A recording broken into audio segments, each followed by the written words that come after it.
नमस्ते दोस्तों, जय हिंद। और आज हम समझने वाले हैं क्लोथिंग ऑफ ब्लड, खून का जमना।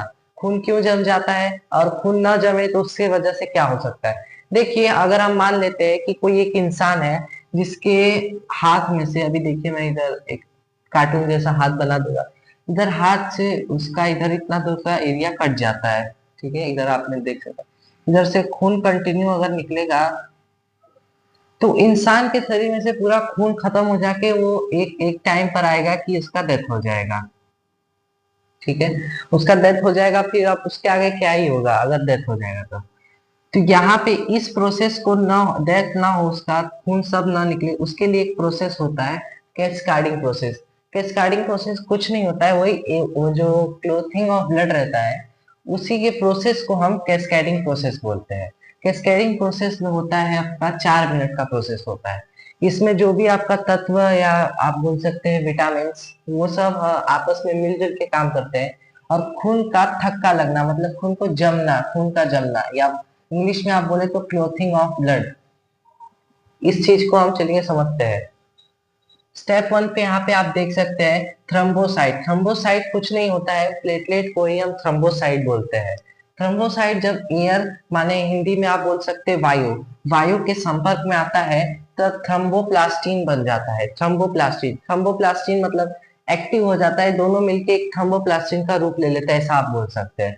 जब थ्रम्बोप्लास्टिन देखता है कि हम तो अकेले भाई, हमें तो कोई एक और साथी चाहिए, तो वो जाता है कैल्शियम से दोस्ती करने।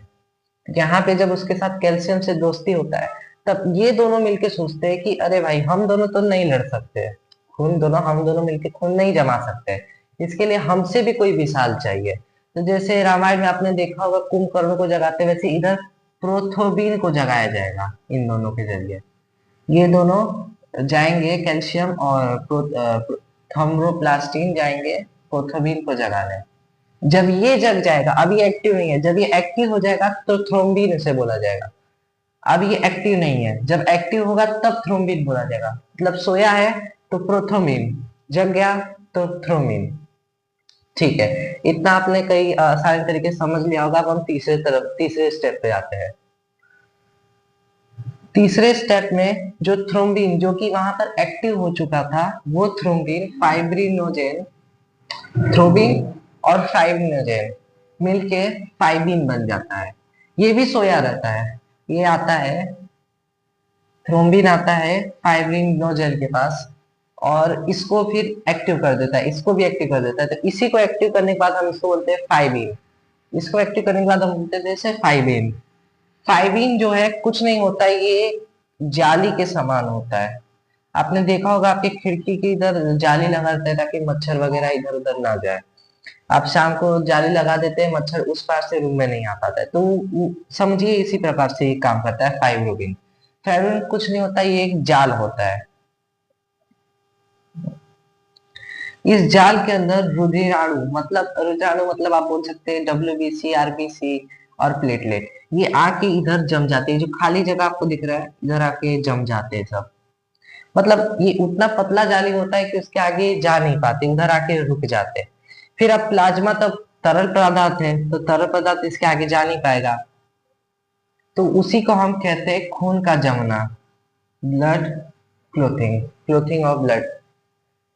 इसी को हम कह सकते हैं थक्का लगना खून का। तो चलिए जानते हैं इसमें कौन सा तत्व और कौन, आइए तब हम समझते हैं रुधिराणु क्या होता है, प्रोटीन और धातु कौन कौन से होते हैं शामिल इसमें। तो अगर कोई इससे आपसे पूछता है रुधिराणु कौन सा था, तो इसमें हम साफ साफ बोल सकते हैं प्लेटलेट। तो इसमें प्लेटलेट जो था हमारा, रुधिराणु सबसे पहले हमारा प्लेटलेट काम आया था। उसके बाद अगर कोई पूछता है प्रोटीन क्या हो गया, तो प्रोटीनोजेन और प्रोथ्रोम्बिन था हमारा प्रोटीन। लिख लीजिए कैल्शियम जो हमारा था वो तत्व था, ये हमारा तत्व के रूप में काम आ रहा था कैल्शियम। अब अगर कोई पूछे इसमें कौन सा विटामिन काम आया, तो कौन सा विटामिन, तो हमारा के विटामिन हमारा याद है।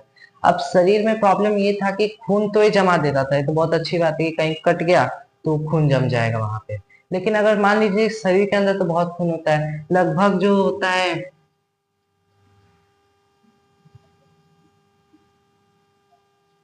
मैन के शरीर में लगभग 5.5 लीटर खून होता है, और वुमेन के शरीर में 5 लीटर खून होता है।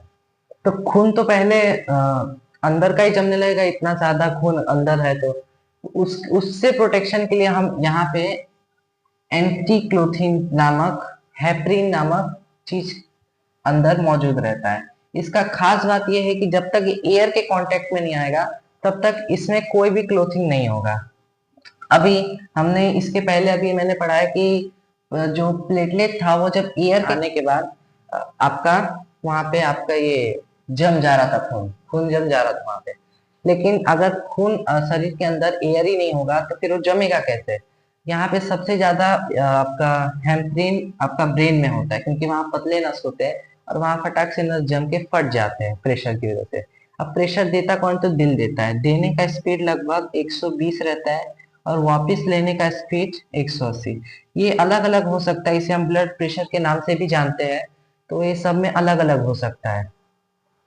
ये एक नॉर्मल इंसान का ब्लड प्रेशर है, ठीक है। तो चलिए हम आगे समझते हैं। अगर ये शरीर के अंदर ना हो, इसके लिए आपने देखा होगा डॉक्टर कई बार सुई जब लगाते हैं तभी अंदर का एयर सभी बाहर निकाल देते हैं। वो एयर सभी निकालते थे, ऐसा करके सभी एयर निकालते, थोड़ा लिक्विड भी बाहर निकाल देते हैं। जब भी आपको बॉटल चढ़ता है तो उसमें जब थोड़ा सा पानी बचा रहता है तभी वो सब वहां के नर्स वगैरह बॉटल चेंज कर देते हैं या हटा देते हैं। तो इसके लिए करते कि अगर हम दूसरे मरीज को देखने गए और उस समय एयर अंदर घुस गया तब तो उसको प्रॉब्लम हो जाएगा पेशेंट को। तो उसके लिए वहां पे पहले ही चेंज कर दिया जाता है, कोई रिस्क नहीं लिया जाता है। अब यहाँ पे हो सकता है कि एग्जाम में पूछे कि इन कौन थ्रम्बोसाइट फाइब्रिनोजेन हेपरिन का निर्माण करता है? तो इधर कौन निर्माण करता है? तो यहाँ पे लीवर निर्माण करता है। हमारा हमारा कौन निर्माण करता है? तो लीवर निर्माण करता है इन सब प्रोटीन, ये दो प्रोटीन का लीवर निर्माण करता है। ये जो है हमारा प्रोटीन है। तो चलिए, नमस्ते।